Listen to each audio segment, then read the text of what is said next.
Good evening, everybody. I'm Jesse Weber, and this is breaking news. President Biden's primetime high-stakes interview with ABC News has just aired and has intensified speculation across Washington, D.C. and the nation over whether the 81-year-old president has the mental fitness to stay in the race. For 22 minutes, George Stephanopoulos repeatedly grilled President Biden on his fitness and stamina to do the job. In fact, in one exchange, he asked President Biden how he would feel if he stays in the race and fails. Take a look. You know, I've heard from dozens of your supporters over the last few days, and a variety of views. I grant you that. But the prevailing sentiment is this. They love you, and they will be forever grateful to you for defeating Donald Trump in 2020.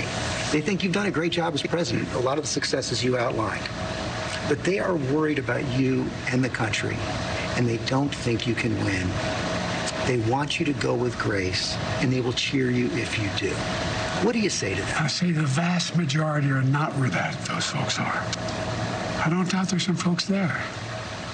Have you ever seen a group at a time when elected officials running for office aren't a little worried? Have you ever seen that? I've not. Same thing happened in 2020. Oh, Biden, I don't know, man. What's he going to do? He may bring me down. He may. Mr. President, I've never seen a president at 36% approval get reelected. All right, let's start this off by going to NewsNation Washington correspondent Kellie Meyer for the reaction from the White House and what her sources on the Hill are saying. Kellie, good to see you. So what's the word?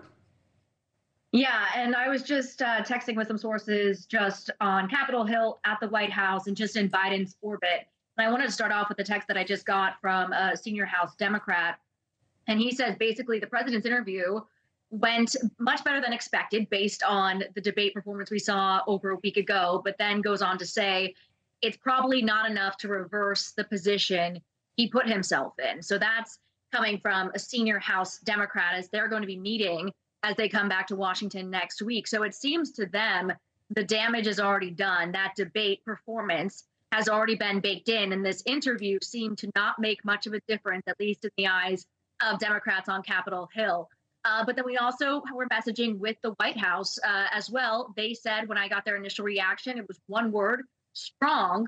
And then just reaching out as well to Biden World and the thinking around the campaign is that that he really articulated his theory of the case to win this election. So there are two separate ways of thinking, but it'll be interesting to see how the dominoes fall after this, because I've heard from sources as well that some people were waiting to see how he did in this interview. But it seems as though, as we said, the damage may already be done here. Kellie, there's one specific line I'm curious if you're getting reaction from. We're seeing it online, a lot of reaction. It was at the end of that clip. We didn't show it, but in reaction to the idea of that 36% that George Stephanopoulos said he's never seen a president recover from that. And he asked, if you were to lose this election, what would you say? And President Biden responded, I would say I gave it my all and I did the goodest job I know I can do. I imagine a lot of Democrats feel that is not a sufficient response when he's battling it out against former President Donald Trump. And I think that's the moment that stood out to a lot of people, and that, you know, that it wasn't the exact answer that those supporting him probably wanted to hear. They want to hear that he is able to beat Donald Trump in November. That is why, you know, it sounded much of like his messaging in 2020. I'm the one that could beat Donald Trump, but things are much different now, 4 years later. Is that still the same? And, you know, they didn't have the Democratic primary process. There weren't debates earlier with other Democratic candidates because he was the one that they coalesced around. They said that he is the one to take on Trump. Now it seems like that's changing. The world got a chance to see the president in that debate last week. And now he sees people starting to turn on him. We just saw the number 4 Democrat, the 4th Democrat, to come out against Biden, asking him to bow out of the race. Mike Quigley came out and said that tonight. And there's many more that are on the fence. Even the Massachusetts governor saying today, I want to see how he does in the next few days, in the next few weeks. But they're giving him a deadline to decide whether or not he's going to stay in this. And there is a deadline by August if he's going to stay in this race. Of course, we have the Democratic National Convention, but there is Ohio law that says that has to happen as well. So it's going to be very interesting to see, because NATO is next week. He's going to be on the world stage.